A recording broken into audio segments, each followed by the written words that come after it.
নমস্কার বন্ধুরা, তনুশ্রী রান্নাঘরে সবাইকে স্বাগত। আজকের রেসিপি নিরামিষ মোচার ঘন্ট। প্রত্যেকেরই পরিচিত এটি রেসিপি, তবুও আমি যেভাবে বানাই সেটাই আপনাদের সাথে শেয়ার করলাম। গ্যাসটা অন করে কড়াই বসিয়ে দিয়েছি। প্রথমে কড়াইয়ের মধ্যে দিয়েছি সর্ষের তেল, একটা তেজপাতা, একটা শুকনো লঙ্কা আর দিয়েছি গোটা জিরে। ফোড়নটা ভাজা হয়ে যাওয়ার পর কেটে রাখা আলু দিয়ে দিলাম।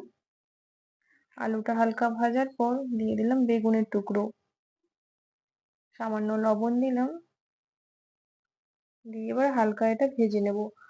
তারপরে দিলাম আদা বাটা, হলুদের গুঁড়ো,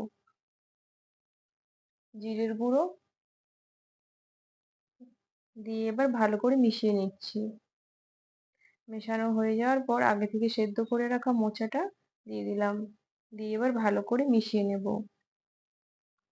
মেশানো হয়ে গেছে, এবার 5 থেকে 7 মিনিট এটা লো আঁচে একটু ঢেকে রাখবো। তারপর ঢাকনা খুলে ওপর থেকে দুটো কাঁচা চেরা চেরা কাঁচা লঙ্কা আর দিলাম সামান্য চিনি। রান্নাটা আমার হয়ে এসেছে, নামানোর আগে দিয়ে দিলাম গরম মশলা ও ঘি, দিয়ে এবার ভালো করে মিশিয়ে নিলাম। তো রান্নাটা আমার হয়ে গেছে, গরম ভাতের সাথে আপনারা পরিবেশন করতে পারেন। তো আজকের রেসিপিটা কেমন লাগলো অবশ্যই আমাকে কমেন্ট করে জানাবেন। যদি ভালো লাগে লাইক করবেন এবং কমেন্ট করবেন।